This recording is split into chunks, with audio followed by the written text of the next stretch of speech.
Adelante. Muchas gracias, Marina. Pues bienvenidos a esta quinta sesión de charlas académicas. En esta ocasión vamos a hablar sobre la ingeniería en la medicina. Estas charlas tienen por objeto ilustrarnos con personas conocedoras como las tres que tenemos en el panel de este día, y en esta situación de pandemia en la cual además hay muchos información, y mucha de ella probablemente falsa o sin suficiente mérito técnico o científico. Así es que en todas estas charlas salimos todos aprendiendo y todos muy bien informados. Agradezco de antemano a los tres panelistas, quienes van a ser presentados por la doctora Marina Vicario. Estamos muy atentos. Bien, pues nuestra primer panelista es la doctora Mayra Pérez, quien es directora ejecutiva de la UDIMED, profesora investigadora titular en el Departamento de Inmunología de la Escuela Nacional de Ciencias Biológicas del Instituto Politécnico Nacional. Es química farmacéutica, bióloga por la Facultad de Química de la UNAM, con maestría, doctorado en ciencias, con especialidad en inmunología en la Escuela Nacional de Ciencias Biológicas del Politécnico. La doctora Pérez Tapia ha publicado 68 artículos en revistas internacionales y 6 capítulos de libros. Ha dirigido más de 60 tesis de nivel licenciatura, maestría y doctorado. Además de contar con una patente otorgada y explotada en territorio nacional y patente otorgadas en Estados Unidos, la Comunidad Europea, Perú, Colombia y Canadá, así como 4 patentes en trámite también.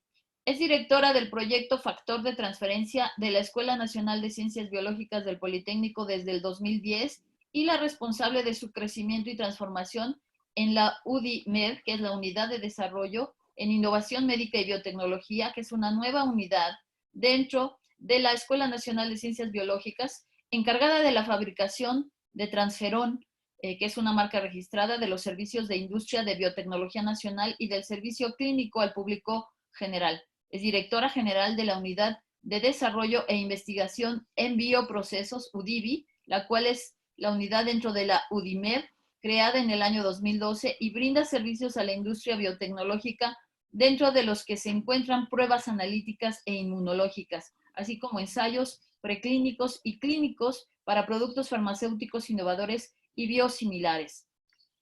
Participó como miembro permanente del Subcomité de Evaluación de Productos Biotecnológicos del Comité de Moléculas Nuevas de la Comisión Federal de la COFEPRIS y es experta técnica por la CCAIAC desde el 2019.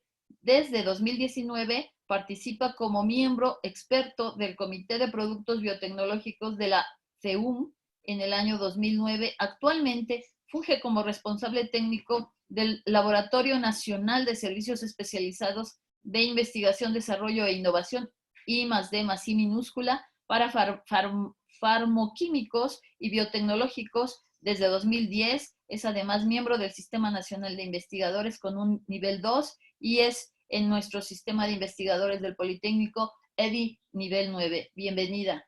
Adelante, doctora. Pues muchísimas gracias por la invitación.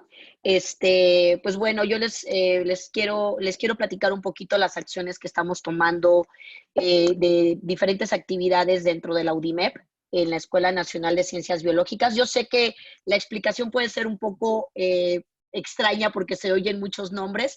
Déjenme tomarme un par de minutos para describirles qué es lo que somos y dónde estamos. La UDIMED es una unidad que nació como consecuencia del crecimiento de un solo proyecto que anteriormente se llamaba Proyecto Factor de Transferencia. Este proyecto nace en la Escuela Nacional de Ciencias Biológicas por ahí de los años 80, a cargo del doctor Sergio Estrada Parra, que es uno de los pilares de la inmunología en México. Y el crecimiento del proyecto orilla a a que se diversifique y se generen 4 unidades productivas. Estas unidades productivas hoy en día son unidades que ofertan servicios, generan productos, unidades clínicas, y lo hemos agrupado todo en una sola organización que se llama UDIMEP. La UDIMEP está conformada por 4 unidades. Uno es Pharma FT, que es una planta de fabricación de hemoderivados con licencia sanitaria.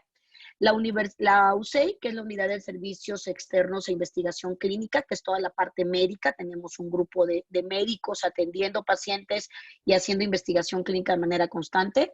LIAD, que es nuestro laboratorio tercero autorizado de prueba, es un laboratorio que ofrece servicios a la industria para productos terminados. Y la UDIVI, que es el eje neurálgico de conocimiento de toda la UDIMEP, es nuestro laboratorio de investigación, desarrollo e innovación. Y pues básicamente la UDIVI nació como parte del laboratorio de investigación de factor de transferencia, y pues bueno, el crecimiento de esta unidad nos orilló a, como les dije, a compartimentalizar las actividades. Hoy día dentro de la UDIMEP somos más de 180 personas trabajando de manera directa, coordinadas por una servidora, y hay diferentes áreas de especialidad y por supuesto diferentes expertos que colaboran con nosotros, siendo de importancia la doctora Mari Carmen Jiménez, que es nuestra coordinadora clínica, es la directora médica de toda la parte clínica que hacemos en la USEIC, y el doctor Juan Carlos Almagro, que es nuestro asesor internacional. El doctor Juan Carlos Almagro fue director científico de desarrollo de biotecnológicos en Pfizer y en Johnson & Johnson por varios años en Estados Unidos. Y el doctor Emilio Medina, que es la parte que se encarga de procesos. Entonces, todo esto está agrupado dentro de la Escuela Nacional de Ciencias Biológicas. Nosotros damos tanto servicios internos como servicios externos. Evidentemente, los servicios internos son a todos los académicos, investigadores que se encuentran dentro del instituto, y los servicios externos son a todas la industria nacional, público general, académicos, científicos que ocupan nuestras áreas o que requieren de nuestros servicios. Es una unidad productiva prácticamente autosustentable al 100%. Evidentemente nosotros metemos proyectos, fondeamos a través de CONACYT, pero básicamente soportamos nuestra actividad técnico-científica con base en los servicios y en los productos que ofrecemos. Entonces, básicamente esto es lo que somos. Evidentemente todas las actividades que realizamos las hacemos en ajuste a la normatividad nacional e internacional vigente. Por todas las actividades que realizamos, evidentemente son normadas, son de las más normadas por tratarse de productos o servicios dirigidos a los seres vivos, a nosotros como humanos. Entonces, considerando la pandemia, el Instituto Politécnico Nacional, a través de la UDIMEP, tomó 4 ejes estratégicos para aportar tanto nuestros servicios, el talento humano y los proyectos y desarrollo que actualmente corríamos para atender esta situación de emergencia en 4 áreas principales: diagnóstico molecular, el transferón oral como una alternativa terapéutica. Generamos un protocolo que se llama FutureT, ahorita les voy a platicar un poquito a detalle sobre esto. Investigación y desarrollo, desencadenamos de manera muy temprana el descubrimiento de anticuerpos terapéuticos para diagnóstico y tratamiento de COVID, y evidentemente los servicios analíticos y regulatorios que por ende tenemos que hacer para probar geles y probar sanitizantes, que son servicios típicos que damos en nuestros laboratorios. Básicamente esto es parte de nuestra infraestructura. Tenemos más de 156 prestadores directos, otros 20 y tantos 30 prestadores de servicios indirectos, 2 laboratorios autorizados por la COFEPRIS, una planta de fabricación de hemoderivados, 2 bioterios autorizados por SEDAR-SENACICAN, una acreditación ya por el INDRE para hacer diagnóstico de COVID, una unidad de contención plus. Hemos fabricado a la fecha más de 3.4 millones de unidades de transferón desde hace más de 5 años. Tenemos patente de producto y de proceso vigente hasta 2032 de nuestro producto en 39 países. Y pues bueno, en este momento estamos fondeados por una cantidad importante de recursos federales para el descubrimiento y desarrollo de anticuerpos terapéuticos. Básicamente nuestro principal, digamos, aporte terapéutico que tratamos de poner al servicio de la sociedad en nuestro país es justamente el producto transferón. Es un extracto de aliciamel leucocitario con una historia compleja dentro de nuestro país y dentro del instituto. Hemos tratado en los últimos 10 años de regularizar la situación de nuestro producto, sobre todo porque es una mezcla peptídica, y hasta hace menos de 15 años las mezclas de péptidos eran muy complejas de caracterizar y eran muy complejas de registrar ante entidades regulatorias internacionales. Afortunadamente esto cambió con un producto que desarrolló el Instituto Weizmann previamente a finales del siglo pasado, que se llama Copaxone, y esto aperturó a las instancias regulatorias internacionales a aceptar mezclas de péptidos como productos farmacéuticos, como medicamentos. Nuestro producto mexicano es un extracto peptídico de bajo peso molecular, por debajo de 12,000 daltones, con más de 400 péptidos diferentes con capacidad reguladora. Y lo que nosotros estamos desarrollando en este momento es un protocolo clínico de nombre, evaluación del efecto clínico de transferón en sujetos con infección respiratoria aguda en casos sospechosos confirmados de COVID. Es un inmunomodulador. Lo estamos pretendiendo aplicar, estamos pretendiendo evaluar la eficacia y seguridad del extracto dializable en etapas tempranas de la enfermedad para disminuir signos y síntomas de la enfermedad y evitar complicaciones posteriores. Es un ensayo clínico, exploratorio, prospectivo, longitudinal, comparado con placebo, doble ciego, en pacientes con sintomatología respiratoria aguda no grave. El diseño básico del estudio es este que les presento aquí. Son 2 grupos en donde se compara un grupo en donde va a recibir el extracto diariamente 2 miligramos en 5 mililitros por 14 días, comparado contra otro grupo que no va a recibir el extracto, que va a recibir placebo. El tratamiento básico son 1 diario por 14 días, posteriormente 2 miligramos en los 5 mililitros 2 veces por semana, hasta el cierre del estudio. El estudio va a durar aproximadamente entre 6 semanas. Tenemos 3 visitas médicas, además de la visita de reclutamiento, con toma de muestras donde vamos a analizar diferentes perfiles bioquímicos, inmunológicos, y evidentemente vamos a hacer el seguimiento de la presencia del SARS-CoV-2. Vamos a hacer una evaluación telefónica en diferentes días, pero de manera muy importante se desarrolló ya una aplicación móvil en donde vamos a evaluar de manera diaria a todos los pacientes en su sintomatología, con una escala de contingencia que hemos desarrollado en el instituto para evaluar y ver la severidad de los síntomas y tener una alerta, una indicación de alerta temprana en caso de complicaciones. Todo esto va a estar sustentado en una base de datos donde nosotros vamos a poder seguir al paciente de manera diaria, y justamente lo que queremos evaluar es que la administración de los extractos, lo que queremos evaluar y demostrar es que la administración temprana de los extractos pueden ayudar a disminuir la sintomatología clínica de la enfermedad. Es un protocolo ambicioso, son 560 pacientes, 280 en cada brazo. Hemos sometido evidentemente la evaluación del protocolo a todos los comités correspondientes. Estamos esperando la autorización ya total de la COFEPRIS. Evidentemente es un gran reto institucional. Todo esto está soportado por el Instituto Politécnico Nacional. No tenemos ningún apoyo externo que no sea el que se genera por los desarrollos y por los servicios que nosotros proporcionamos, y esto tiene un doble valor, sobre todo por el impacto que pudiera tener en población mexicana. Nuestras zonas de reclutamiento son únicas, de verdad que hemos recibido muy buenas observaciones por parte de médicos. Tenemos un grupo de cerca de 45 médicos trabajando en el protocolo, tenemos muchísima seguridad, un equipamiento que favorece que los médicos mantengan la seguridad de ellos, los tomadores de muestra, y evidentemente darle una seguridad a todos los que laboran dentro de la institución. Y pues bueno, dentro de la investigación y desarrollo, además de lo que tenemos en el protocolo clínico, estamos desarrollando anticuerpos terapéuticos a partir de plataformas con bibliotecas de fagos, donde hacemos ingeniería de proteínas. Y esto, pues bueno, es un proceso un poco más largo, complejo, pero ya estamos obteniendo anticuerpos para desarrollo de kits diagnósticos, y nuestro objetivo es obtener anticuerpos para el desarrollo de terapéuticos en los próximos meses. Las librerías que ocupamos son librerías que hemos construido en colaboración con nuestro partner en Estados Unidos. Es una librería que ya nos ha dado varios éxitos en la obtención de anticuerpos terapéuticos contra otros agentes patógenos y contra otras moléculas. Y pues bueno, básicamente eso es lo que estamos haciendo dentro de la Escuela Nacional de Ciencias Biológicas. Y pues bueno, estos son mis contactos y espero no haber ocupado demasiado tiempo. Muchísimas gracias. Gracias, doctora Pérez.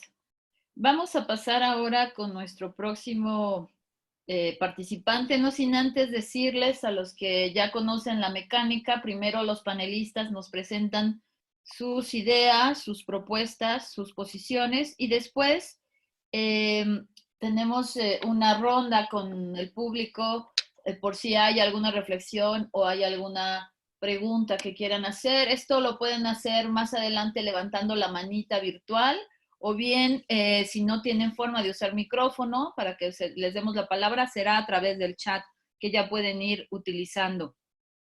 Entonces, déjenme, aquí tenía ya un segundo. Tenía ya, no me tardo. El CV justamente del maestro Fernando Espinosa, Fernando Pablo José Espinosa Escalona, quien es un egresado de una certificación del Chase Mann Bank, también de la Universidad Iberoamericana, con una ingeniería industrial, de Stanford University con una maestría en ingeniería en sistemas económicos, y él ha trabajado como gerente de portafolio en Banamex entre 1983 y 86 para temas de créditos empresariales otorgados en dólares. En el caso ya del 87 al 2000, fue además en director de banca corporativa en Guadalajara, presidente de Casa de Bolsa de Valores Finamex, internacional en Nueva York, mercados de dinero y de capitales entre clientes de Estados Unidos y México, director de operaciones internacionales y conversión de deuda por inversión. Entre el 99 y el 2008, fundador e inversionista de una empresa llamada Negoprem SADCB, dedicada a la proveeduría de servicios de valor agregado de telecomunicaciones. Durante el 2001 y 2004, con la empresa se comercializó el uso de enlaces entre telefónicas y grandes consumidores con oficinas en Ciudad de México, Guadalajara y Monterrey.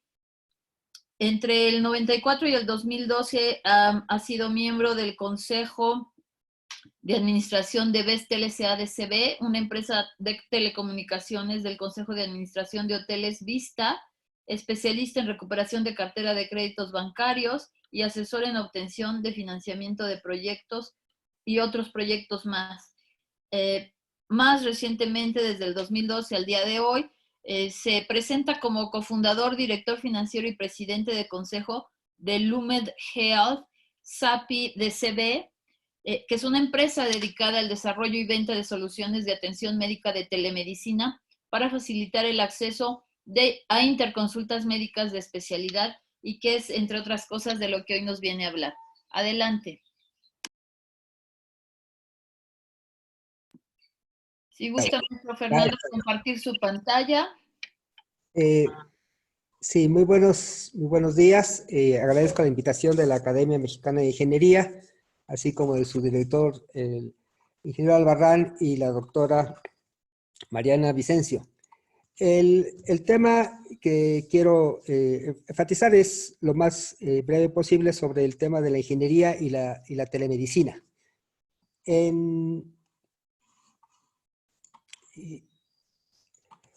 Aún no vemos su presentación.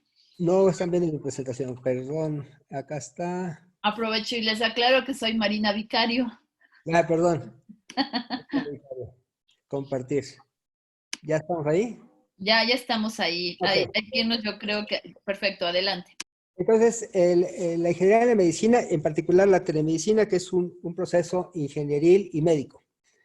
El centrar la idea de que la telemedicina fundamentalmente facilita el acceso a consultas de especialidad, en donde tenemos un sector que hay un recurso escaso, que son los médicos especialistas, y tenemos una demanda muy importante, que son todos los pacientes o todos los habitantes de una región. Intuitivamente parece algo muy sencillo y muy aceptable, porque se puede conceptualizar desde un punto de vista de logística, que hay un beneficio en tiempos, en costos, un mejor acceso en regiones que no tienen ese recurso escaso que son los médicos, tener acceso a diferentes médicos, y hay un tema de imagen institucional de acuerdo con lo que dicen las grandes organizaciones de salud en el mundo, como es la Organización Mundial de la Salud. Uno de los puntos que tiene la telemedicina es que interactúa muchas partes. Uno, la atención de la salud sucede en hospitales, en clínicas, en casa, en ambulancias, etcétera. Y hoy día el desarrollo de la tecnología nos permite visualizar que se pueden utilizar apps, se pueden utilizar redes, se pueden estar nubes, etcétera. Entonces, telemedicina es un concepto muy ingenieril y médico, y es el uso de las tecnologías de la información. En México, la telemedicina formalmente existe en instituciones públicas desde hace más de 30 años, cuando el ISSSTE inauguró un proceso que aún hoy día sigue funcionando y que estaba basado en temas de videoconferencia. Tienen ellos todo un sistema de logística, pero el núcleo fundamental del desarrollo del ISSSTE, aún vigente hoy día, tiene que ver más con el área de videoconferencia. En México también existen instalaciones en entidades federativas, en institutos de seguridad social como el ISSSTE, el IMSS, Pemex, Secretaría de Marina, Secretaría de Defensa, y el sistema penitenciario también existen casos exitosos de utilización de este tipo de tecnologías. La realidad es que ha sido un crecimiento muy moderado para las expectativas que desde el principio tuvo este tema. Parece muy fácil y muy atractivo, pero su adopción no es nada sencilla. Y desde que se inició en los años 70 y 80 ya con las tecnologías de información modernas, computadoras, internet, etcétera, ha habido una gran evolución en la que hoy día el tema del COVID-19 resulta relevante. El hecho de la nube, la ubicuidad que se tiene de la información y el hecho de la cantidad de dispositivos disponibles. Los retos en esta área son, en mi forma de pensar, la aceptación por parte de los profesionales de salud y por parte de los pacientes. Los profesionales de la salud tienen dos elementos críticos para aceptar o no este tipo de tecnologías. Uno, no pueden ser tecnologías impuestas por alguien que les diga aquí está la solución, como si estuviéramos hablando de enciclomedia o algo por el estilo que iba a modernizar la educación en el país. Si los profesionales de la salud lo que requieren es poder disponer de todos los elementos que normalmente tienen para atender un paciente. En la parte inferior estoy mencionando esos elementos que nosotros hemos visualizado, que son críticos, condiciones sin las cuales un profesional de la salud no participaría. La primera parte es la acción de comunicaciones. Tiene que poderse comunicar, ya sea en videoconferencia, que es con lo que más se asimila o se interpreta que la telemedicina es videoconferencia, cuando en realidad no necesariamente lo describe bien, que incluye chat, teléfono y videoconferencia. La segunda es la información clínica de la situación del paciente en ese momento. Y entonces tenemos nosotros que hoy día prácticamente cualquier dispositivo médico, cámaras, pulsioxímetros, baumanómetros, monitores de paciente, pues generan información digital que puede ser compartida. Y por último, un médico lo que requiere es tener un visor clínico de quién es el paciente. Y para saber quién es el paciente, pues tiene que estar dentro de los estándares que rigen en un sistema de salud. En la República Mexicana, ya sea en sistemas públicos o privados, esa función de cómo debe de suceder y registrarse una consulta, pues está regida por la DGIS, la Secretaría de Salud. El segundo grupo que tiene que aceptarlo, y que es un reto también, es el paciente, porque el paciente espera recibir el trato de su médico. Y cuando recibe una forma para poder asistir con el médico, pues lo que espera es el trato directo y el trato de médico-paciente.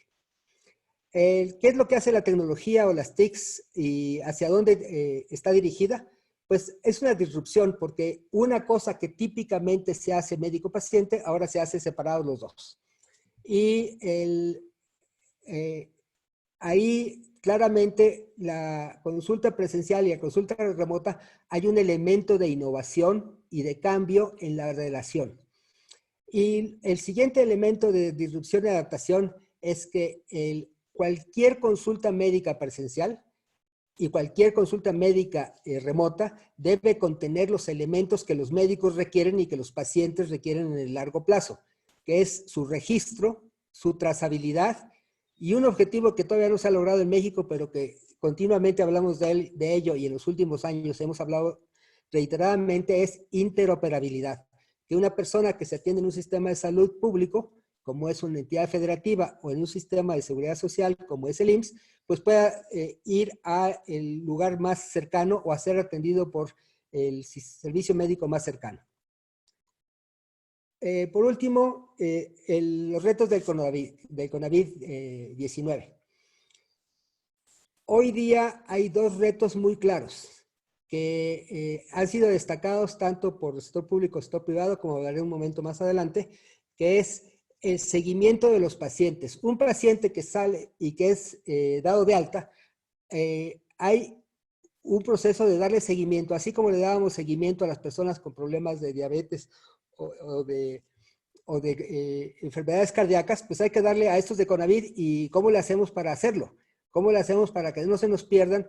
Y somos 124 o 130 millones de habitantes, de los cuales probablemente 3, 4 millones vayan a estar enfermos o requieran seguimiento, y pues hay que darle seguimiento. Y el seguimiento no es trivial porque están en sus casas o están en sus centros de trabajo, o algunos están hospitalizados, pero no son la mayoría.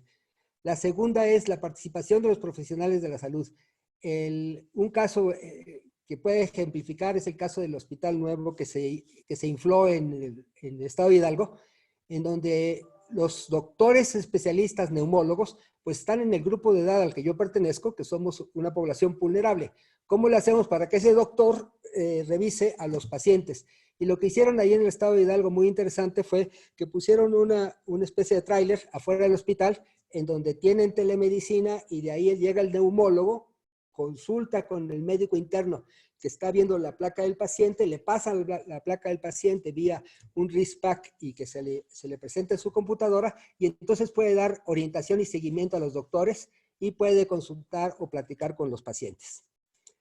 Por último, y creo que es una parte muy interesante, es cómo ha reaccionado el sector público y el sector privado ante este hecho del COVID-19. A mí me parece que hay un cambio importante de percepción de si es útil o no la telemedicina y los retos de aceptarla o no. El sector público, a través de CONACYT, hizo una convocatoria en la que seguramente la doctora Mayra Pérez seguramente está participando, sobre cosas clínicas, pero también hizo una sobre tecnología y telemedicina, en la cual buscan que se hagan soluciones web, app o telefónicas a fin de poder darle detección y seguimiento. Eso es un elemento de logística y la telemedicina perfectamente puede trabajar en ese aspecto. La segunda cosa que ha hecho el CONACYT es que está buscando que esas soluciones sean nacionales. Y por nacional, nosotros sabemos que tenemos un sistema fragmentado en 32 entidades federativas y sistemas de seguridad social de los diferentes tipos, y tenemos medicina privada, etcétera. Bueno, se requiere una solución nacional, y esa solución nacional solamente sucede cuando hay interoperabilidad. Interoperabilidad pues tiene que ver con bases de datos que tengan relaciones unívocas de los pacientes y de los doctores que están atendiendo, para que el que atienda realmente sea un doctor que esté certificado y que sea responsable, y que el paciente sea único y no esté multiplicado por 4, uno en cada sistema de salud. El sector privado también ha actuado en forma muy rápida, y creo que es una cosa que yo mencionaría como una tendencia a largo plazo. El sector privado, como grupos empresariales, están preocupados por atender y dar seguimiento y monitorear o clasificar a sus empleados, y clasificarlos si tienen un problema de CONAVID o no, si tienen temperatura, que es lo que realmente pueden saber, o algún otro indicador que están sacando. Ese tipo de acciones lo que va a permitir, o lo que en mi visión va a tener efecto, es un proceso de aceptación de la telemedicina como un recurso útil para poder atender a los pacientes, que todos los doctores, fundamentalmente todos los doctores jubilados que cada año se jubilan del IMSS, no sé cuántos, puedan dar atención médica, tanto en un protocolo que se establezca para este caso específico, como para protocolos de las enfermedades continuas que tenemos en este país, de obesidad, diabetes cardiovascular. Los retos que yo creo que tienen las solicitudes tanto del sector público, sector privado, el primero es desplegarlo. Desplegarlo, si se hace una solución web, es probable que sea de una cobertura bastante amplia, tan amplia como la conectividad web existe en el país. El segundo reto es que sea un registro sencillo y aceptable para la DGIS. Si se tienen videoconferencias a pasto y no se registran ni se da seguimiento a los pacientes, pues no sirve de mucho ubicar a tantos doctores atendiendo a tantos pacientes si no se les va a poder continuar la atención. Y por último, hay que medirlo. Hay que medirlo como como decía Henri Bergson, hay que medirlo para que sepamos qué es lo que sí está funcionando con el paciente, qué tanta asociación tiene y cómo se va a llegar más adelante. Y yo hasta ahí resto mi participación. Muchas gracias. Gracias, maestro. Vamos a escuchar a nuestro último panelista, que es, como diría nuestro presidente de la Academia de Ingeniería de México, de casa. Es un gusto presentarles al doctor Alejandro Pedrosa Meléndez. Él tiene una ingeniería en comunicaciones y electrónica por la ESIME del Politécnico. También una maestría en ciencias con especialidad en bioelectrónica por Cinvestav del Instituto Politécnico Nacional y un doctorado en ingeniería biomédica en la UPAEP. Es fundador y director del Departamento de Semiconductores de la UAP, fundador y director del Departamento de Microelectrónica, bueno, ha sido, perdón, de la misma Benemérita Universidad Autónoma de Puebla, fundador de la planta piloto de crecimiento de silicio en esa universidad y fundador del Departamento de Ingeniería Biomédica del DIF en Puebla. Además, ha sido director nacional del proyecto SATEX 1. El área en la que se ha especializado, sobre todo, ha sido el desarrollo de instrumental para la fabricación de dispositivos microelectrónicos, el diseño y construcción de microcircuitos, el diseño de instrumentos biomédicos, el desarrollo de instrumentación robótica. Ha diseñado y desarrollado más de 150 instrumentos y procesos tecnológicos y ha asesorado a diferentes empresas mexicanas. Tiene más de 12 libros y más de 130 artículos científicos y de divulgación científica, tanto nacionales como de nivel internacional. Ha sido Premio Nacional de Tecnología y tiene más de 150 reconocimientos nacionales e internacionales. Además, es miembro también de la Academia Nacional de Medicina. Y para mí es como un Da Vinci en nuestra Academia de Ingeniería. Bienvenido, Alejandro. Gracias, Marina. A ver, ahí está. ¿Ahí se ve ya?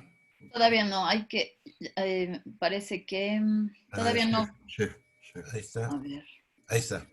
Ahí está, ahí va cargándose, ya se cargó, hay que ejecutarla. ¿Aquí? No, le junto. Ahí está. A ver, ¿ahí está ya? Dale clic aquí. Todavía no, hay que darle, ya, listo, estamos listos. Hay que regresarnos a la primera, sí. Hay que regresarlo.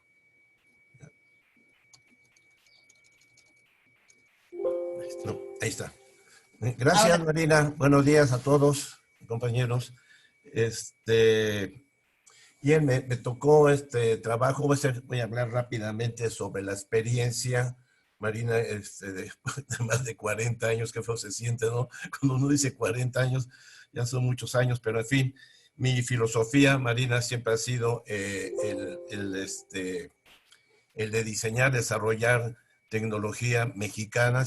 Mi filosofía ha sido desarrollar en la medida de mis posibilidades tecnología mexicana. Bueno, pues ahora estamos en una situación muy grave, una pandemia que nunca se había visto en toda la historia de la humanidad, y pues hay que, como decimos en la lucha libre, hay los técnicos y los rudos. Yo creo que aquí hay que usar la técnica de los rudos, ¿no? Usar todas las herramientas posibles para combatir esta pandemia y cómo aliviar a la gente que tiene esos problemas. Dice, ¿qué es el COVID-19 en México? Una infección se produce cuando los microorganismos logran entrar en el cuerpo, sobreviven, se multiplican y alteran la función celular normal. La infección puede ser localizada en una zona de la piel o en una herida o sistemática, en cuyos casos los microorganismos se distribuyen por todo el cuerpo mediante la sangre y la linfa. ¿Qué es la linfa? Pues es el líquido coagulable, casi incoloro y débilmente alcalino que procede de la sangre y circula por los vasos linfáticos y se vuelca en las venas y cuya función es la de servir de intermediario en los cambios nutritivos entre la sangre y los tejidos. Virus, ¿qué es el virus? Cuando la metodología científica, compañeros, es que cuando uno va a atacar un problema, pues hay que empezar desde el principio y en este caso saber qué es lo que estamos atacando. En este caso, ¿qué es el virus? Es un grupo importante de microorganismos dañinos o patógenos, comúnmente denominados gérmenes. Es de los virus, son los microorganismos más pequeños. Millones de ellos pueden recubrir la cabeza de un alfiler. Muchos virus pueden permanecer inactivos durante largo tiempo y sobrevivir a la congelación, la ebullición y el ataque químico, pero pueden activarse inmediatamente ante la oportunidad de invadir una célula viva. Los virus son parásitos obligados, lo que significa que necesitan células vivas o células huésped para poder autorreplicarse. El virus típico está formado por una cadena simple o doble de material genético, ya sea ADN o ARN, envuelto por una cubierta proteica, la cápside, y a veces por una envoltura externa protectora. Y aquí tengo una diapositiva de algunas formas de virus. Existen miles de tipos de virus de diferentes formas, como son la caja de esferas, cajas, polígonos, salchichas, pelotas de golf, y hasta hay un virus que parece, tiene la forma de un cohete espacial. ¿Qué hemos hecho y qué estamos haciendo en México como científicos e investigadores? Estoy poniendo esta diapositiva que es del 25 de abril del 2020, hace 15 días. La UNAM ofrece telemedicina. Estamos usando todas nuestras herramientas posibles para ayudar a combatir este mal. Dice el objetivo de la UNAM, el objetivo es ofrecer atención completa a personas con signos y síntomas de COVID-19, señala su titular Baruch Díaz. Después, otra encabezado del periódico, se triplican en la Ciudad de México pacientes intubados, del periódico Reforma del 27 de abril. Después, ¿qué más estamos haciendo? Excelsior, 29 de abril, dice, robots acercan a enfermos con su familia. Los dispositivos permitan tener acceso a pacientes con COVID-19. Pongo esta diapositiva porque tenemos una lógica, hay veces un poco ilógica. Cuando tenemos un problema, lo primero que hacemos es ir a la tienda de la esquina y comprar el producto para resolver nuestro problema. Eso es lo que estamos haciendo actualmente y no pensamos realmente qué es lo que están haciendo las instituciones de educación superior, qué es lo que están haciendo los centros de investigaciones, qué es lo que estamos haciendo nosotros, no de ahora, sino desde antes, para poder resolver los problemas, no solamente del COVID, sino de muchísimos problemas, en este caso, en el campo de la medicina. Aquí tenemos una diapositiva del robot que adquirió el Centro Médico Nacional, 20 de noviembre del IMSS, le llaman Robotina, dice Covida Robotina y Da Vinchito Robotino, que permiten a los especialistas acceder al espacio vital de los pacientes sin riesgo de contagio. Eso es muy interesante porque va de la mano de la anterior presentación de lo que es la telemedicina. Y aquí es una cosa que me da gusto ver en ya del Excelsior del 30 de abril. Dice, diseña respirador múltiple en Sonora. Estos ya son intentos, me da gusto, dice, estudiantes y maestros de la Universidad Estatal de Sonora, así como personal médico y empresario de Sonora, diseñaron y fabricaron la máquina automatizada de respiración asistida MARA, un equipo de respiración para pacientes con COVID-19 y que podemos atender a 6 personas a la vez. Yo creo que aquí la situación es que es una pandemia, pero hay que tomarlo como si estuviéramos en tiempo de guerra, ¿no? ¿Con qué herramientas podemos tener en nuestras instituciones para poder resolver nuestro gran problema que hay? Dice, ¿qué es la telemedicina? Todos nos vamos ahora me regreso aquí a la telemedicina. La telemedicina, un término acuñado en la década de los 70, que significa literalmente curar a distancia, como había dicho el panelista anterior. significa el uso de TICs para mejorar los resultados en salud de los pacientes, aumentando el acceso a la atención médica y la información, reconociendo que no existe una definición definitiva de telemedicina en la Organización Mundial de la Salud. El suministro de servicios de atención sanitaria en el caso en que la distancia es un factor crítico. Aquí es una cosa importante. Antes hablamos de telemedicina por problemas de distancia, pero ahora estamos viviendo que la telemedicina se ha convertido en una herramienta fundamental e importante porque ya no es un diagnóstico a distancias, es un diagnóstico de aquí a 10 metros de distancia para no tener contacto con los pacientes. Entonces la telemedicina se está convirtiendo en una herramienta fundamental para no tener contacto con un paciente que posiblemente venga contaminado. Dice, objetivo de la telemedicina en México, ya lo dijo el panelista anterior, obtener e intercambiar datos e imágenes entre las unidades de salud. Ese era uno de los objetivos pasados, pero ahora yo creo que el objetivo fundamental es tener ya un diálogo directo e inclusive entregarles fármacos a los pacientes. Reducir las visitas innecesarias de pacientes a los hospitales de especialidad de segundo y tercer nivel en consultas externas. Equipos que se están diseñando y construyendo en México a causa del COVID-19. Bueno, ya lo dije en la diapositiva anterior, en Sonora, que me da mucho gusto. Y aquí puse una diapositiva de en qué consiste un equipo de ventilación mecánica. En realidad, nosotros trabajamos hace muchos años en esto. Hay un gran problema que existe en nuestro país cuando hablamos del divorcio que hay entre industria y la academia o los centros de investigación. Y yo siempre he dicho que para que haya un divorcio, pues hay que casarse antes, ¿verdad? Y nunca ha habido un casamiento real entre la academia, los centros de investigaciones y los centros de producción, o sea, las empresas. Aquí tenemos un servicio de telemedicina a través de robots utilizados en Japón. Puse esta diapositiva. Es el tipo de servicios que están dando, por ejemplo, China con robots que se utilizan para, en este caso del COVID. Y aquí pongo lo que hemos hecho nosotros. Siempre hay que hablar de lo que hemos hecho nosotros. Esta es una cabecera de una unidad de cuidados intensivos.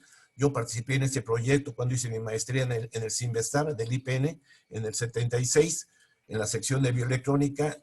Esta fue la primera unidad de cuidados intensivos que se desarrolló con tecnología completamente mexicana. Y esa es la unidad de monitoreo para estar vigilando entre 4 y 6 pacientes simultáneamente. Aquí hay una cosa muy importante, que estas unidades de cabecera y esas unidades de cuidados intensivos se están utilizando como una herramienta fundamental junto con los respiradores actualmente para los pacientes ya graves con COVID-19. Entonces, esto lo hicimos ya hace 40 años, o más de 40 años, perdón. ¿Y qué ha pasado? Lo instalamos en varios hospitales, los hospitales del Seguro Social, en el Hospital Militar, en Chihuahua, en Torreón, en el Hospital Universitario de Puebla, que estuvo funcionando diario las 24 horas durante más de 15 años. Y la pregunta que mucha gente me hace, bueno, ¿qué pasó? ¿Por qué no se hizo la producción? La problemática es, o somos investigadores y desarrollamos prototipos y falta la otra parte del engranaje a nivel de producción, que es el empresario o el fabricante que ya se dedique a fabricar y a producir los prototipos que uno desarrolla en los centros de investigación. Y aquí pongo una diapositiva de un robot de servicios hospitalarios hechos en la Universidad Popular Autónoma del Estado de Puebla. Esto fue hecho por un estudiante que estuvo trabajando conmigo muchos años en el primer robot pianista que hicimos hace 28 años. Y nosotros siempre comparamos lo que se ha hecho o lo que se hace en Japón, en China, etcétera. Pero, por ejemplo, este robot de servicios hospitalarios ya se diseñó, se desarrolló y se construyó hace más de 10 años aquí en la UPAEP, con tecnología mexicana. Y del lado izquierdo tenemos cómo se debe vestir uno como protocolo para las pandemias que estamos sufriendo. Ese es otro dispositivo que desarrollamos en el Departamento de Semiconductores en 1984, que es un proporcionador de dosis. Y aquí hay una cosa muy importante y que hemos tratado de implementar, de llevar a cabo en los hospitales en Puebla, el comportamiento y limpieza que debe haber en los hospitales, no ahora con la pandemia, sino desde hace mucho tiempo, que es las salas blancas para microelectrónica como un modelo para evitar infecciones nosocomiales.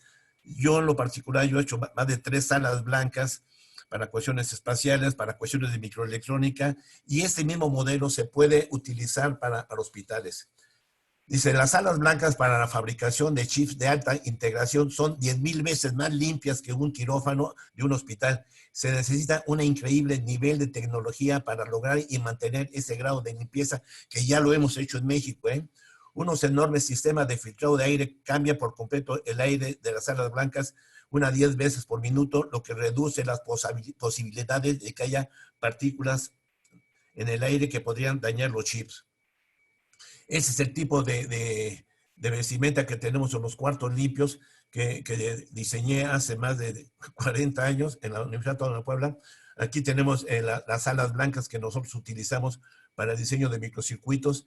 En la parte de fondo están los hornos reactores que utilizamos para las difusiones atómicas, para diseñar, desarrollar los microcircuitos, y que muchos circuitos les dimos aplicación inmediata en medicina.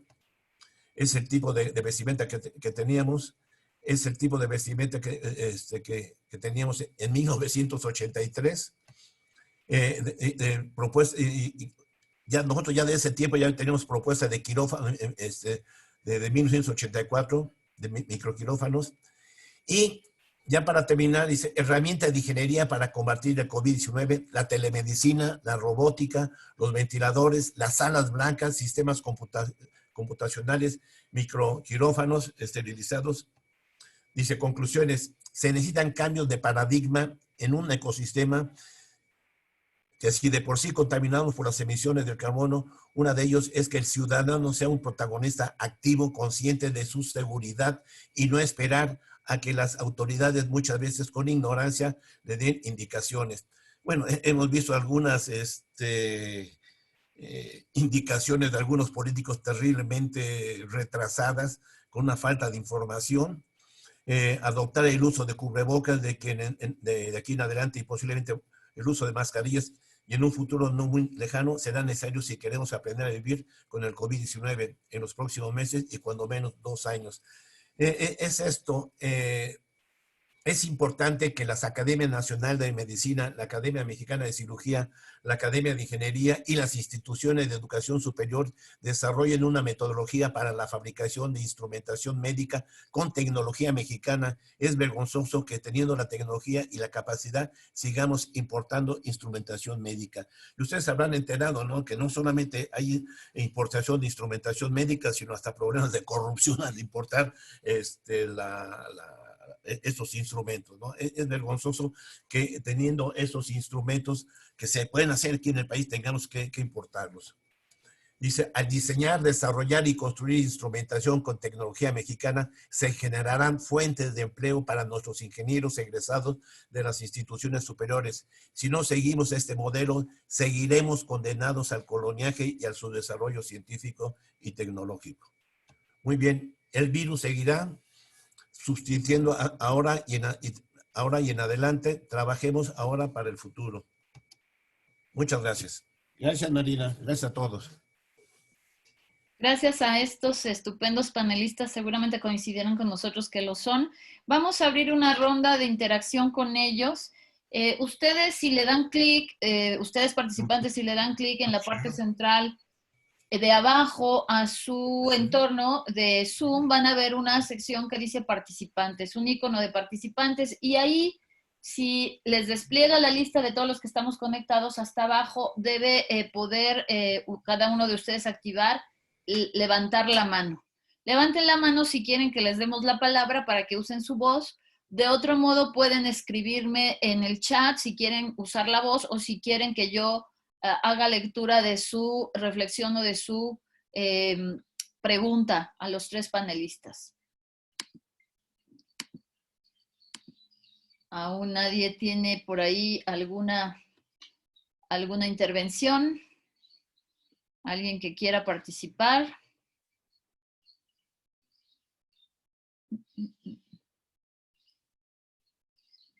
Parece que todo quedó muy claro en esta ocasión. Marina, ¿sí me escuchan? ¿Sí? ¿Quién habla? Soy la doctora Mayra Pérez. Si no hay pregunta, bueno, mira, aquí hay una pregunta. Perdón. Ok. Y se la están haciendo al doctor Pedrosa, que es, le preguntan al doctor Pedrosa, la principal limitante para el desarrollo de tecnología en México, ¿cuál es, de acuerdo a su opinión? Yo creo que esta pregunta es tan pertinente que me encantaría que los tres la contestaran. O sea, ¿cuál, desde donde ustedes están viviendo el desarrollo tecnológico, porque los tres están hablando de desarrollos tecnológicos y de su puesta en mercados y a los usuarios, ¿cuál ha sido la principal limitante que han enfrentado en el contexto del desarrollo de tecnología para nuestro país? Y si quieren, comenzamos con la doctora Mayra y terminamos con el doctor Pedrosa, aunque la pregunta era para Pedrosa, abuso y se la hago a todos. Adelante, doctora. Pues mira, justo muchísimas gracias, Marina, muchísimas gracias a todos por la presentación, muy interesantes. Y justo de esto quería yo intervenir y complementar un poco lo que mencionaba el doctor Pedrosa, y que la pregunta queda súper adecuada. Desde mi perspectiva, además de la falta de matrimonio, como dice el doctor Pedrosa, que existe entre el empresario y la academia, hay un tercero en discordia, que utilizando la misma metáfora, me gustaría ponerle como el que impide realmente que el amor florezca entre esos, desde mi perspectiva. Y para mí es la entidad regulatoria. Sin duda, los temas regulatorios sanitarios que se tienen que cubrir para todos aquellos servicios, productos, insumos, dispositivos, telemedicina, cualquier situación que tenga que ver con la salud humana está relacionada con la regulación. Nuestro país carece en total medida, es ausente el acompañamiento regulatorio temprano de los desarrollos técnicos científicos que se dan en el país. Los países más avanzados a nivel de ciencia, que tienen las tecnologías más avanzadas, las entidades regulatorias caminan con ellos desde el principio, sin que la regulación se vuelva una limitante, sino la regulación se genera regulación a partir de la ciencia. Nosotros no tenemos ese acompañamiento, no tenemos una visión de ciencia regulatoria, y al no tener una visión de ciencia regulatoria desde el principio, a nivel de ingeniería, a nivel de medicamentos, a nivel de servicios, hay un descobijo tanto de la gente que desarrolla, que no entiende nada de regulación, como de los empresarios, que muchas veces tampoco entienden nada de regulación, y una entidad regulatoria totalmente ajena y poco sensible al desarrollo tecnológico. La entidad regulatoria debería de tener una función muy particular en el desarrollo, para permitir mayores desarrollos y no para limitar el acceso a los desarrollos. Yo estoy segura que muchas si no es que la mayoría de las causas por las cuales los desarrollos de ingeniería, los robots, las máquinas, los dispositivos, los ventiladores, todos los desarrollos y las innovaciones mexicanas no llegan a la sociedad, es por una cuestión regulatoria. Entonces, yo creo, desde mi perspectiva, esa es la principal limitante.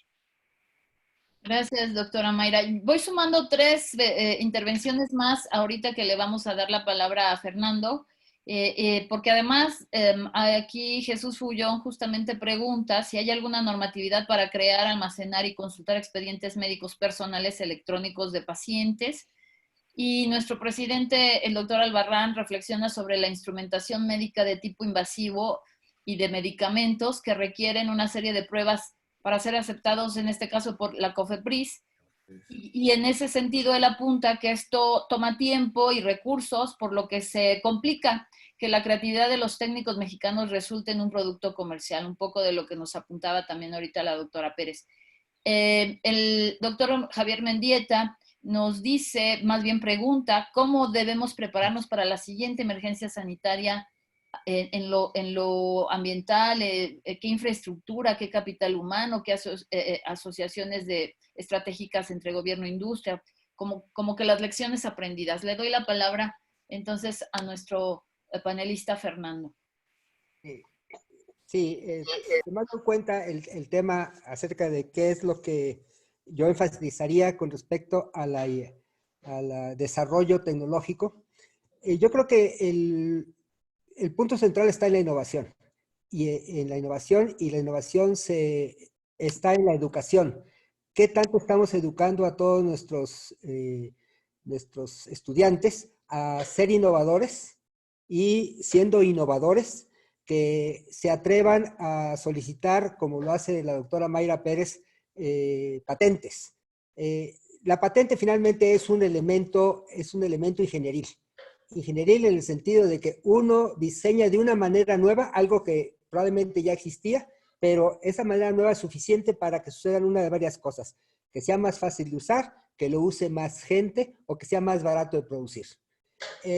Cuando nosotros tuvimos la oportunidad de participar con el INPI y con AFINSA y todos aquellos que impulsan el desarrollo de patentes, lo que más me impresionó fue el ejemplo. El ejemplo era como a un patín del diablo obtuvo una patente por ponerle una segunda llantita en el frente, con lo cual mis nietas hoy día pues andan en patín del diablo sensacional.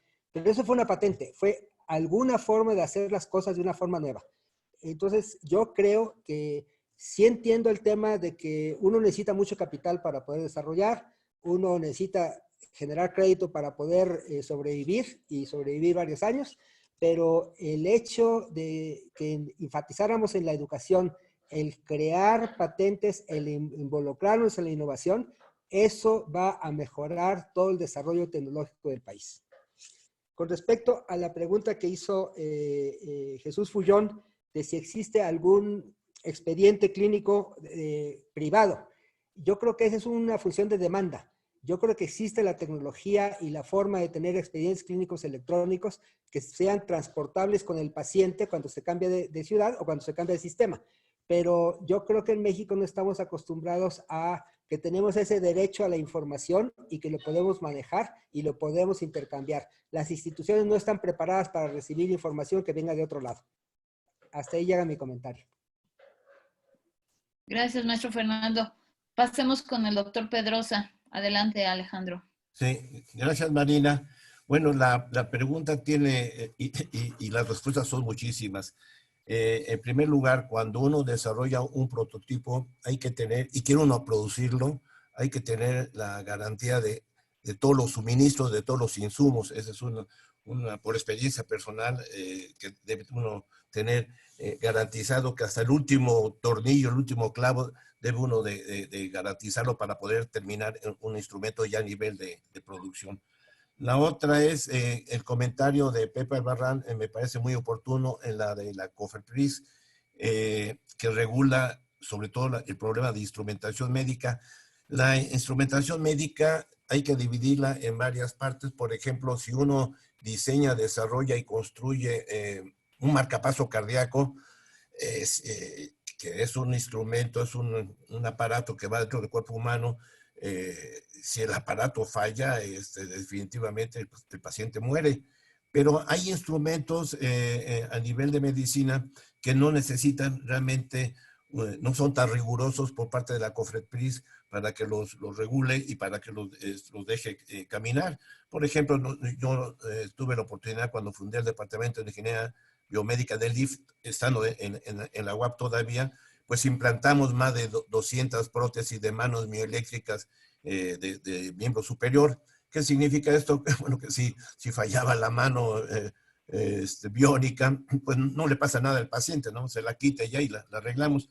Pero hay instrumentos, hay especialidades en la medicina, sobre todo cuando son implantados en el cuerpo humano, que va de por medio de la vida, que sí realmente deben ser rigurosas las medidas de seguridad, como es el caso también de los fármacos, que es también el caso de la doctora Mayra Pérez, o sea, los fármacos también deben ser muy rigurosos. Y pues vuelvo otra vez a ¿qué ha pasado en nuestras instituciones? Pues el problema está en que nos agarra el cuarto para las 12, como se dice vulgarmente, y ahora sí vamos a hacer. Yo espero que esta pandemia nos sirva de un jalón de orejas a todo el país y nos pongamos como se dicen los chavos, las pilas y empecemos realmente a desarrollar productos que salgan de los centros de investigaciones y que lleguen a los pacientes en este caso. Es un problema muy grave que hemos desarrollado, yo creo que miles de prototipos a nivel de fármacos, a nivel de instrumentos, y todo se queda a nivel de laboratorio y nunca se llega a nivel de la producción. Entonces no tenemos pues una tecnología mexicana y me ha pasado, por ejemplo, experiencias con algunos empresarios que se acercaban a nuestro laboratorio. Nosotros hicimos con tecnología mexicana, totalmente con mexicana, las primeras celdas fotovoltaicas hace más de 40 años y se acercaron algunos empresarios y nos preguntaban cuánto teníamos el costo de hacerlas en México. Les decíamos el costo y muchos decían, no, mejor las importo a China, ¿no? Esta parte es diría, muy complicada porque dinero que sale del país es dinero que ya no va a volver a regresar. Vamos a suponer que yo hago un aparato que me cuesta, no sé, 1,000 pesos y si los importo me cuesta 500 pesos, dirá el empresario sabio, ay, no soy muy inteligente, mejor lo importo y no desarrollo. Pero hay que tomar en cuenta esto que ese dinero que sale del país jamás va a volver a regresar. En cambio, si yo diseño y construyo instrumentos, aunque sean un poco más caros, esos instrumentos van a generar fuentes de empleos en México y ese dinero se va a quedar totalmente en nuestro país. Bien, el problema del desarrollo de prototipos de instrumentos, el problema de desarrollo de prototipos de procesos o el desarrollo de fármacos, como el caso de la doctora Mayra Pérez, es llegar a un equilibrio tal de que esos productos lleguen al mercado, ¿no? Bueno, cuando empezó la pandemia estábamos hasta importando cubrebocas, ¿no? Que eso lo pudieron haber hecho las fábricas textiles aquí en Puebla desde la primera semana o antes, ¿no? En fin, yo creo que tenemos todos los elementos. Hay muchísimos centros de investigaciones, muchos institutos de educación superior, tecnológicos, universidades, politécnicos, etcétera. Bueno, tienen que servir de algo. Y no nos quedemos, yo fui muchos años miembro del Sistema Nacional de Investigadores y para seguir en el Sistema Nacional de Investigadores tenía que tener mi paper, ¿no? Pero muchas veces el país no come con paper, perdón, no estoy atacando a los que yo sigo haciendo paper, todavía dejé el Sistema Nacional de Investigadores hace muchos años, me sentí tan alivianado, pero ya, en fin, pero yo sigo haciendo paper y ya es por mala costumbre, pero una cosa importante es que le demos importancia. Yo me acuerdo, yo fui la primera generación en la Universidad Autónoma de Puebla que entró al Sistema Nacional de Investigadores con nivel 2 en el 84, y no había una sección de ingeniería y tecnología, ¿no? Lo importante eran los papers, eso porque tenía de pura chiripada papers, ¿no? Pero no era mi intención era desarrollar instrumentación con tecnología mexicana. Tuve la costumbre de publicarlos y eso me sirvió, pero de paper el país no va a comer. Es importante los papers, no quiero estar en contra de eso, pero yo creo que son importantes que produzcamos instrumentos que le va a servir a final de cuentas a la población civil. Gracias, Marina. Gracias. El doctor Pérez a lo mejor quiere ahondar sobre estas preguntas que siguieron después de su intervención, ¿no? No sé, sobre todo donde teníamos lo de COFEPRIS, lo de qué requerimos después de todo lo que se está haciendo ahorita en esta pandemia. ¿En qué debemos estar preparados para el futuro? a mí me gustaría comentarles pues una serie de experiencias que yo creo que van muy de la mano sobre qué realmente nos hace falta para tener más productos mexicanos, más materias mexicanas, más materias primas, y que, como bien dice el doctor Pedrosa, no nos vaya a volver a agarrar el asunto consumiendo todo del exterior. Nosotros lo que hemos hecho y que nos ha funcionado de cierta manera, de una manera exitosa, vamos a decirlo así, no todo el éxito que quisiéramos, porque quisiéramos tener más productos en el mercado, es que desde el diseño del prototipo, de la misma manera en que nosotros no de la misma manera, pero sí tenemos un grupo que con la misma intensidad con la que alguien trabaja en el laboratorio, en el diseño de equipos, con la misma intensidad desde el principio generamos una ruta regulatoria. Les hacemos ver a los desarrolladores, a los ingenieros, a los que están desarrollando nuevas mascarillas, filtros, los que ahorita en este momento los que están desarrollando ventiladores, cuáles son los requisitos secuenciales que tienen que tener y cuáles son los requisitos administrativos que tienen que cumplir para que poder saltar la brecha y poder realmente llegar a un producto, vamos a decir, ya no en el mercado, por lo menos con pruebas en población abierta. Entonces, nos ha funcionado bastante acompañar desde el principio la parte regulatoria, decirles, hacer un bosquejo, por lo menos general, de cuáles son los cumplimientos normativos que tienen que seguir, cómo podemos alcanzar esos cumplimientos normativos y buscar grupos multidisciplinarios. A una servidora le queda perfectamente clara que llegar a una meta es la suma de capacidades y de talentos. O sea, tiene que haber expertos en regulación, tiene que haber expertos en ingeniería, tiene que haber expertos en la parte administrativa, tiene que haber expertos en innovación, en comercialización, en protección intelectual, y acostumbrarnos a hacer un trabajo multidisciplinario de innovación abierta. Los mexicanos no hacemos innovación abierta, y realmente la innovación abierta da muchísimo más frutos porque se suman los elementos, vamos a decir, las competencias y el talento humano de diferentes personas. Hay varias formas de proteger la innovación abierta, se firman pues acuerdos, y créanme que podemos sumar más cuando participamos con diferentes, todo mundo suma. Y yo creo que eso nos debería de aprender, debería de dejar este momento que vivimos en agrupar elementos de diferentes especialidades para alcanzar una meta. Solitos, yo como química, otros como ingenieros, no llegamos a ninguna parte, créanme. Muchas gracias. Veo que casi todas las participaciones estaban centradas sobre todo en estas reflexiones que hizo nuestro presidente de la Academia de Ingeniería, nuestro extitular de la Agencia Espacial Mexicana, y los compañeros de la Academia Mexicana de Informática.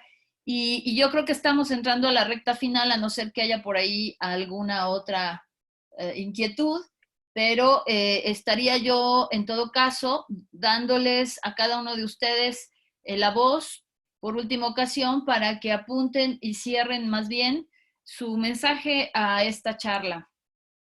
Nuevamente, si quiere, doctora, bueno, si quiere empiezo con Fernando. Sí, para que empiecen los chicos. Chicos, si es que tiene posibilidad porque tenía algunos problemitas con su conectividad, pero si pueden, maestro Fernando, cerrar, adelante. Estoy aquí, ¿me están oyendo? Sí, adelante. Sí, okay. Sí, claro. Una de las cosas que me deja a mí esta reunión es que el avance en investigación que mostró la doctora Mayra Pérez y todo el equipo con el que ella cuenta, me parece que son eventos que afirman que nosotros sí estamos, los mexicanos, y nuestras instituciones están funcionando en la dirección correcta. Yo creo que los cambios que en la población está teniendo esta, por decirlo de alguna manera, agresión de la naturaleza o respuesta a la naturaleza a nuestra convivencia tan cercana, nos trae retos de utilizar las herramientas que tenemos, pero a mí, y hasta ahí llego con respecto a lo que me ha dado esta reunión, además de reconocer lo que ya dijo también el tercer panelista, una de las cosas que me preocupa es, de aquí hacia adelante, es el día del regreso. Y eso creo que ojalá y algún día en alguna de las conferencias de la academia se incluya qué vamos a hacer para regresar a la normalidad, siendo optimistas y no siendo pesimistas, o siendo optimistas y poniendo todos nuestros recursos para que nuestro país salga con tecnología mexicana que sepa vincularse con la tecnología internacional. Hasta ahí llega mi comentario. Muchas gracias, maestro Fernando. Doctor Pedrosa. Sí, sí. ¿Ya? ¿Me escuchan, Marina? Sí. Sí, adelante. Bien, pues vuelvo a insistir, Marina, que si no desarrollamos procesos, nuestra propia tecnología, nuestros propios insumos, pues seremos un país, como he dicho muchas veces, condenados al coloniaje y a su desarrollo, Marina. Yo creo que este jalón de orejas que estamos sufriendo, no solamente en México, en todo el mundo, nos dé la ventana, la oportunidad de que desarrollemos nuestra propia tecnología. La idea fundamental de que si este jalón de orejas que recibimos en nuestro país... no puedo, yo no sé qué chingados hacer. Sí, bueno. Sí, ¿alguien me oyen, Marina? No, alguien me... Lo escuchamos, doctor, yo lo escucho perfecamente. Bueno, es que parece que se metió ahí otra cosa. Un micrófono se abrió, pero ya tuve que expulsar a la personita. Sí, gracias, Mariel. Bien, te debo, esa es una gran oportunidad para que los centros de investigaciones, las instituciones, la población civil nos pongamos las pilas, como se dice vulgarmente, y actuemos, ¿no? Y creo que es una gran oportunidad, ahora que pase esta pandemia, de ir pensando cómo generar fuentes de empleo, que no solamente está la pandemia, Marina, sino el problema está que después de la pandemia va a venir la cruda moral, que es de la falta de empleos, el desabasto económico que va a sufrir el país por la falta de producción en muchos campos, pero aquí es una oportunidad de que desarrollemos, en nuestro caso como investigadores, como científicos, ciencia y tecnología mexicana. Eso sería todo, María. Gracias. Gracias. Pues ahora sí, doctora Mayra.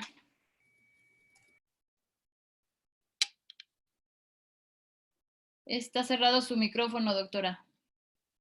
¿Ahí me escucha? Sí, ¿Ahí sí me escucha? Bueno, les decía yo que antes que nada, muchísimas gracias por permitirme participar con ustedes. Y pues bueno, yo me gustaría cerrar con una reflexión. Yo creo que hay que movernos, hay que hacer cosas y no hay que tener miedo a hacer cosas.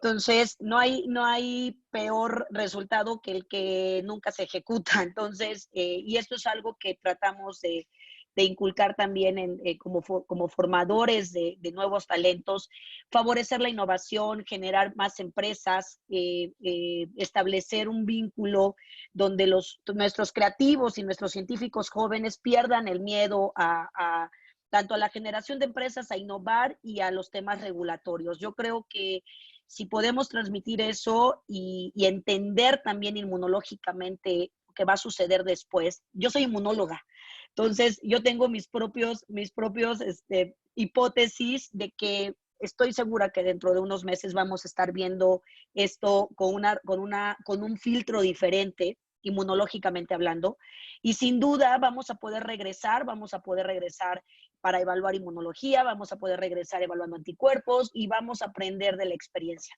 Entonces, la reflexión sería hacer cosas, hacer empresas, hacer innovación, tener formación regulatoria, hacer colaboración y cada vez más hacer esfuerzos multidisciplinarios, que yo creo que es la única manera que podemos hacer avanzar la ciencia en este país. Muchísimas gracias a todos.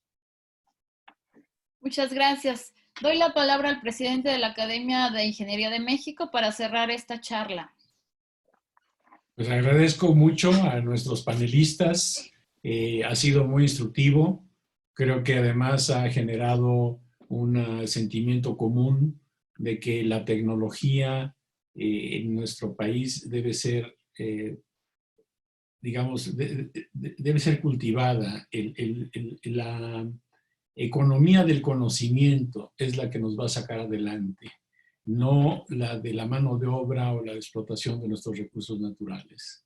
Y ojalá esta lección podamos transmitirla día a día a nuestras autoridades para que ellos en algún momento consideren que hay que invertir en tecnología, que es una inversión que te va a redituar muy buenos beneficios. De nuevo, muchísimas gracias. Hemos aprendido mucho. Muchas gracias, Marina, por llevar esta quinta charla académica y espero verlos la próxima semana en la siguiente. Gracias a todos. La próxima semana, como siempre, los miércoles a las 11 de la mañana, durante el mes de mayo, seguirán estas charlas académicas organizadas por la Academia de Ingeniería de México, la Academia Nacional de Medicina y la Academia Mexicana de las Ciencias. Estamos esperándolos. Tuvieron estos panelistas muchas felicitaciones que seguramente ya las leyeron en el chat. Gustó muchísimo esta charla y estén atentos. Todas las charlas están, los videos en nuestro portal de la Academia de Ingeniería en la sección de charlas. Esta lo estará en pocos días y van a poderla disfrutar de nuevo. Gracias a todos. Buena tarde. Buena tarde.